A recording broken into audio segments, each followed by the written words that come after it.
¿qué tal amigos? Bienvenidos a este nuevo lunes literario en el que, pues como ya saben, ¿no? Tenemos un tema muy interesante y muy padre del cual hablar. En esta ocasión quise abordar algo más relacionado al tratamiento en sí de periodontitis. Y el artículo que me topé, que se me hizo digno de un lunes literario, es aquel que habla de un, digamos, de un accesorio o de un extra de, de una serie de técnicas para tratar las secuelas de la periodontitis. Es decir, para tratar de regenerar, para hacer una regeneración periodontal como tal.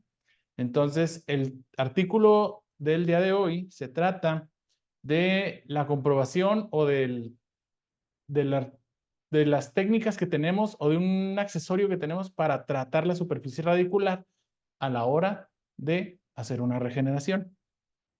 Como sabemos, la raíz en los defectos periodontales, ya sea defectos intraóseos, defectos de Furca o inclusive en las recesiones gingivales, la raíz del diente nos sirve como una pared más del defecto a tratar. Nos sirve para contener ese defecto y para elegir con base a esa configuración del defecto, pues qué técnicas vamos a usar.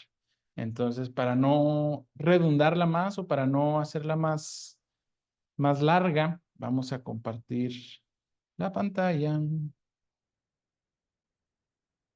y vamos a empezar con la presentación. Bueno, el artículo es Root Surface Biomodification in Periodontal Therapy, Biological, Rational and Clinical Applications. O sea, la biomodificación de la raíz dental en la terapia periodontal. La racional biológica o el razonamiento biológico para esto y sus aplicaciones clínicas. Del doctor Mohammad Saleh, es el autor principal y colaboradores. Entonces, este artículo lo pueden encontrar en Periodontology 2000, que es de donde saco la mayoría de los artículos que tocamos en el lunes literario y es de libre acceso. Fue aceptado el 10 de mayo del 2024, hace poco más de 2 meses a la fecha en la que estoy grabando este video. Entonces, es un artículo muy reciente y a mi parecer es muy interesante, pues, como todos, ¿no? Dentro del índice o de los componentes que nos vamos a encontrar el día de hoy, se encuentra el racional biológico, es decir, cómo se puede tratar la superficie radicular, ya sea medios mecánicos o medios químicos, la evidencia según el procedimiento, si sirve o no sirve, las limitaciones que tiene el artículo, porque hay que recordar que como todo tiene sus limitaciones, no podemos tomar como, digamos, absoluto nada de lo que leamos en los artículos sin estar conscientes de que todo tiene sus matices y las conclusiones del artículo. Durante el artículo, pues les iré dando yo mi punto de vista de ciertas cosas, porque pues bueno, de eso se trata también, tener la evidencia y mi experiencia, poco o mucha, pero mi experiencia. Como introducción, pues bueno, ¿qué es el periodonto? El periodonto lo componen 4 tejidos que son los que soportan al diente en el alveolo. Los tejidos periodontales pues, son el cemento, el hueso alveolar, el ligamento y la encía.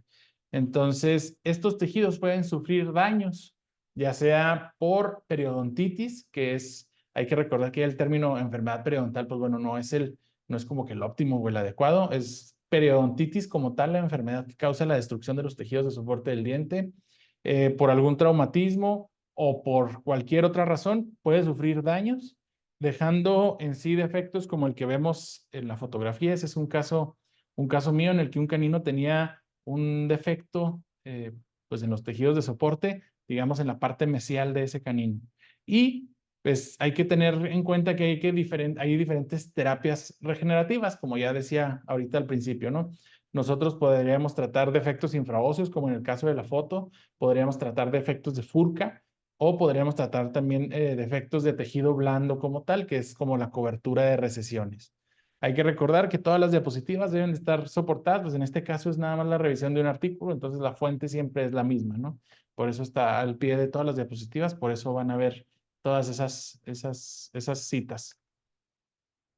La justificación biológica del uso de agentes biomodificadores de la superficie radicular se supone que es para promover la descontaminación de la superficie de la raíz del diente, o sea, es más el área de trabajo en el que vamos a tratar de regenerar y mejorar la adhesión del tejido al eliminar el barrillo. Hay que recordar que el racional de todo es que hay una raíz expuesta, ya sea a placa dentobacteriana, por ejemplo, en el caso de periodontitis, o expuesta al medio bucal, por ejemplo, como en las recesiones gingivales, está contaminada, entre comillas. Entonces hay que limpiarla para que el cemento nuevo, digámoslo así, tenga una mejor adhesión. Eliminar la capa de barrillo, es decir, cuando limpiamos nosotros la raíz, o para limpiar esa parte sucia de las raíces, exponer las fibrillas de colágeno y facilitar además la formación y estabilización del coágulo sanguíneo. Hay que recordar que en toda la regeneración, siempre que hagamos regeneración, el tejido nuevo que se va a hacer en la zona que vamos a trabajar viene de un coágulo sanguíneo. O sea, las células indiferenciadas llegan por medio de la sangre, por medio de señalizaciones, aprenden o se dan cuenta en qué medio están, si están en tejido blando, en tejido duro, y de ahí se diferencian, se hacen osteoblastos, fibroblastos, de ahí empiezan a diferenciarse en las diferentes tipos de células que nos van a dar el tejido que queremos regenerar. Entonces, el hecho de tener una zona donde se facilita la formación del coágulo y se estabiliza, porque además de que hay un coágulo, tiene que estar estable, tiene que tener cierta, pues sí, firmeza, o tiene que permanecer sin molestar en la zona que vamos a regenerar. Entonces, acondicionar la raíz, se dice, como ya dijimos mucho, ¿no? La raíz forma parte, se hace una de las paredes del tejido o del defecto que vamos a regenerar. Entonces, si la raíz tiene una superficie porosa previamente tratada, ese coágulo va a tener como retención mecánica y va a ser más fácil o va a ser más sencillo lograr esa estabilidad, porque básicamente va a llegar como a, pe- perdón, a pegarse ahí en la zona. Entonces, esa es la justificación biológica de acondicionar la superficie radicular para tratar de regenerar el tejido alrededor. Podemos biomodificar la superficie radicular básicamente de dos maneras. La primera es con medios mecánicos, es decir, pues físicamente tratar de raspar o de cambiar la textura de la raíz. Primero está el pulido, y eso se hace mediante los raspados y alisados radiculares. Y esta diapositiva me dio mucho gusto porque por fin pude usar una foto muy padre, a mí me gusta mucho, de mis curetas. Entonces, eso se hace, pues, con raspados y alisados, con curetajes, si le quieren llamar así, aunque ya no es correcto el término, porque, como el nombre lo dice, ¿verdad? Raspamos y alisamos la raíz, descontaminamos todo, todo el cálculo, toda la placa que pudiera haber pegada en la raíz que está o expuesta al medio bucal o expuesta a los factores contaminantes dentro de un defecto infraóseo. La limpiamos y aparte también la alisamos o la estimulamos, quitamos ese cemento necrótico y estimulamos la neoformación de cemento. También está la técnica de pulido con aire, que esto es algo muy, me parece que es algo muy nuevo, por lo menos yo veo que tiene de repente sus picos de auge esta terapia, que es literalmente con aire a presión, básicamente, y, y con un polvo abrasivo que mediante, pues válgame Dios, la presión del aire y la abrasión del polvo tratado, se logra una porosidad nueva en las raíces que queremos biomodificar, ¿no? Siempre se dice que este aire abrasivo quita el cálculo, quita toda la placa que pudiera estar adherida en la superficie radicular y que al mismo tiempo la deja como grabada. Entonces, de ahí sale que, pues bueno, sea algo que sea viable para tratar la superficie radicular. En el artículo específicamente mencionan la intervención del pulido con aire en etapas no quirúrgicas, en el desviamiento subgingival no quirúrgico, el equivalente, digamos, a los raspados y alisados, pero con aire a presión. Y también hacen mención de los tratamientos quirúrgicos, es decir, un desbridamiento por colgajo. Hablan que este método ha tenido buenos resultados levantando un colgajo, debridando con aire y volviendo a cerrar. Incluso por ahí menciona una parte del artículo que el aire logra llegar a donde los instrumentos, o sea, las curetas, no pueden llegar. Entonces, pues al parecer es buena opción. Y el tercer medio físico con el que podemos modificar la raíz de los dientes es con el láser. En sí, específicamente mencionan varios tipos de láser. No me los aprendí todos porque son alrededor de 3 o 4 y como pueden ver aquí entre paréntesis, tienen sus siglas, pero el que mencionan que ha tenido mejores resultados es el dopado con hebrio, itrio, aluminio y granate, el que se abrevia ERYAG. Entonces, dice que el grabado bueno, que el láser, además de limpiar o descontaminar la superficie radicular, también la deja con una textura parecida al grabado con ácido grabador. Entonces, bueno, esos son los medios mecánicos. También podemos acondicionar la raíz o biomodificarla por medios químicos. Está el ácido cítrico, que tiene como fin remover el barrillo de cemento y exponer las fibras de colágeno para que haya otra vez una nueva inserción. La tetraciclina, que tiene efectos antimicrobianos, pues bueno, es un antibiótico y puede retrasar la degradación del colágeno y la reabsorción ósea. También está el más famoso, el EDTA, que es un quelante con pH neutro que elimina la capa de barrillo, como más o menos como el ácido cítrico, y expone las fibras de colágeno creando una superficie biocompatible. Y también hay otros agentes como el ácido fosfórico, el fluoruro estañoso, el desoxicolato o la fibronectina.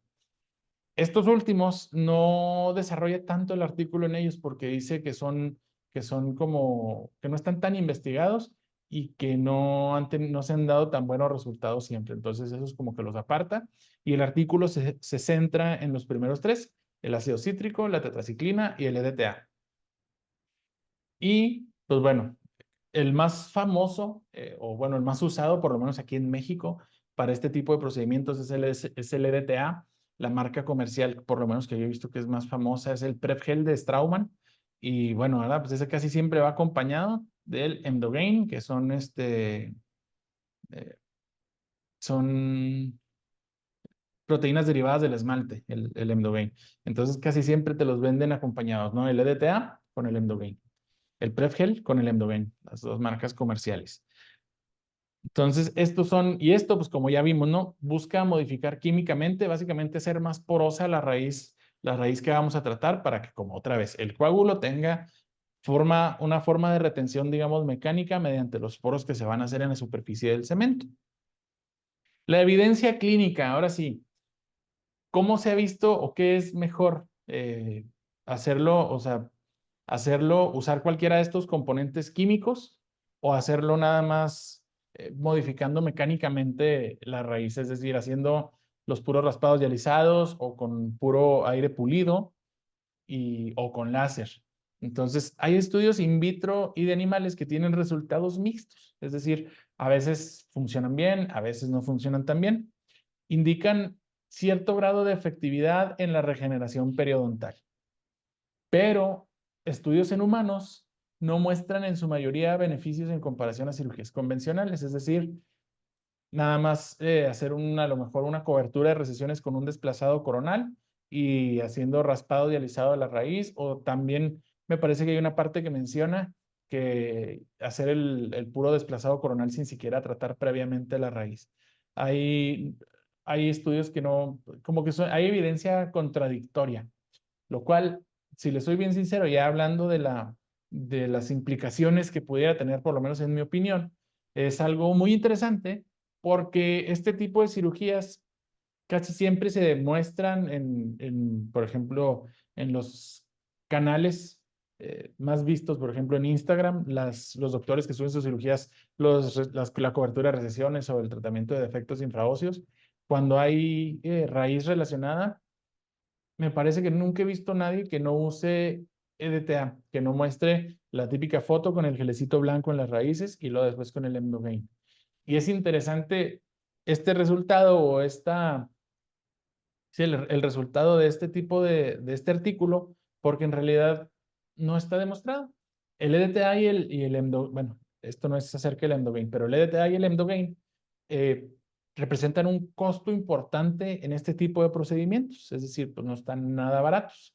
Entonces, esto, mientras lo leía, me hace cuestionarme, digo, bueno, a lo mejor pues hemos estado tal vez utilizando un material innecesario, porque en realidad si la evidencia dice que no hay como una clara evidencia, me parece que parte de los resultados decía que incluso cuando había resultados más favorables para el grabado de EDTA, era la diferencia de medio milímetro, me parece.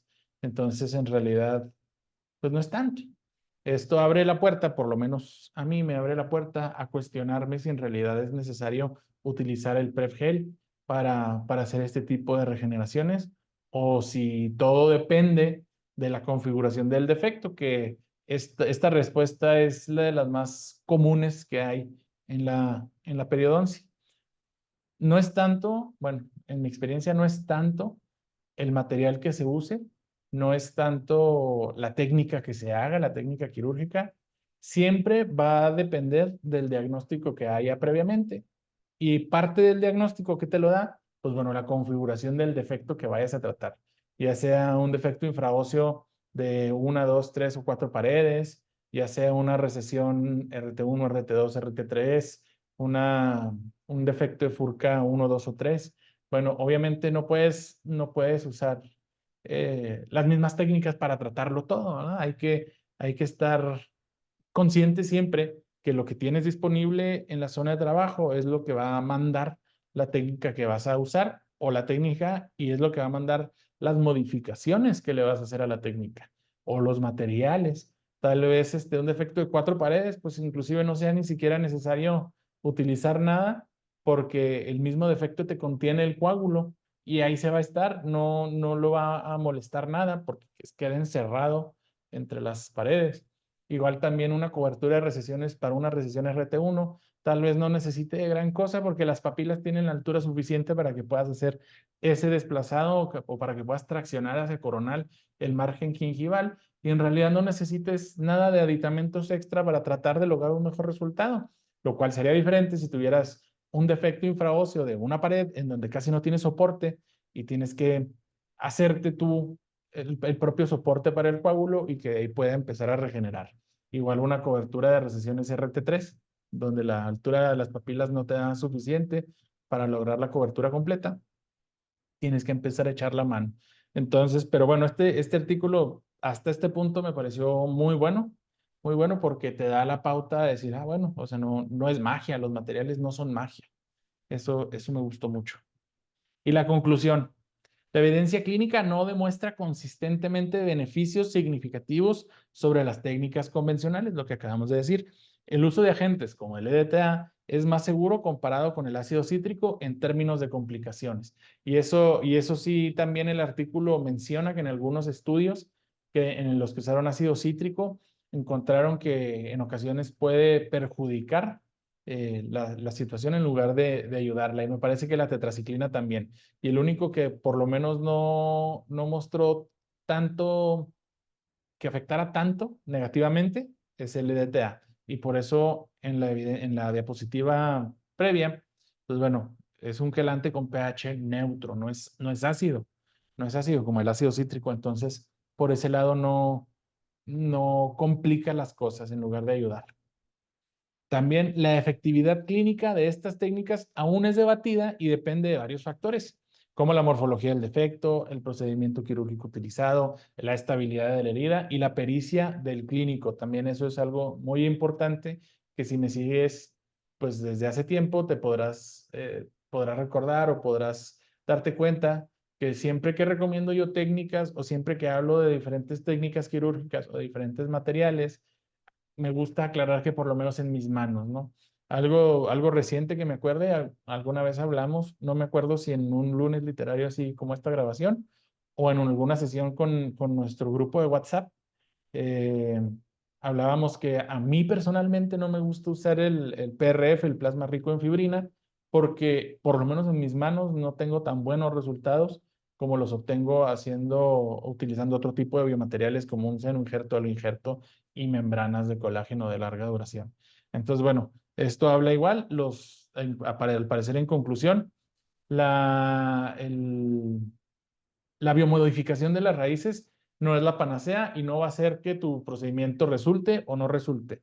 Lo que va a hacer que resulte o no resulte es tu planificación, es tu diagnóstico, y esa tiene que ir basada en la morfología del defecto, en la técnica quirúrgica que vas a usar, la estabilidad de la herida que va a tener después de la cirugía, y también tus manos, porque ese es un factor también muy importante, que tú estés preparado y que tengas eh, la confianza, la seguridad y la experiencia de hacer la técnica quirúrgica que vas a hacer, también basado en lo demás. Me parece que eso es toda la presentación. Voy a dejar de compartir pantalla. Eh, es algo muy importante porque este tipo de artículos te abren los ojos a que no necesariamente todos los defectos infraóseos o no toda la cobertura de recesiones tiene que ser tratada igual. Pueden haber procedimientos más sencillos que resulten bien que otros, igual de bien que unos sencillos, que otros procedimientos más complejos en los que sí tengas que usar algún tipo de biomaterial. Entonces, en mi opinión, es un buen artículo, abre los ojos y te ayuda a cuestionar en realidad por qué usas materiales o por qué usas ciertas técnicas, que te ayuda a pensar si hubiera otras opciones. Y pues bueno, todo es en base a la biología, ¿no? Y todo es en base a seguir aprendiendo. Me dio mucho gusto y quiero cerrar con pues sí, dos comerciales. Me gustaría que me ayudaras a seguir definiendo el rumbo de los lunes literarios. Si hay algún tema que te interese relacionado a periodoncia o a técnicas quirúrgicas o a implantología, déjamelo aquí en los comentarios y pues me doy a la tarea de buscar sobre ese tema. Este artículo en especial fue porque en el grupo de WhatsApp en donde tenemos una comunidad de doctores, de dentistas o de estudiantes interesados en la periodoncia, me comentaron que les interesa mucho saber más sobre diagnóstico y tratamiento de periodontitis.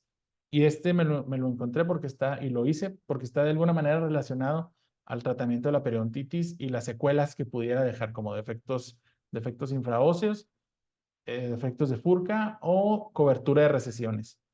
Y pues bueno, si te quieres unir a esa comunidad de WhatsApp, si eres un doctor o un estudiante de odontología, de periodoncia, un residente de periodoncia, y te interesa siempre estar actualizado con los mejores tratamientos, con la mejor evidencia científica como la que acabamos de ver hoy, en la descripción del video te voy a dejar la liga para que te unas al grupo de WhatsApp y puedas estar aportando a esta comunidad. Esta comunidad no es mía, yo no soy el dueño, yo no quiero ser el único que aporte información. Entonces, si tú tienes casos interesantes o si tienes preguntas sobre algún caso que tengas, pues ahí estamos dispuestos a dar nuestra opinión para que tus tratamientos pues, sean mejores, siempre basados en la evidencia científica disponible al momento.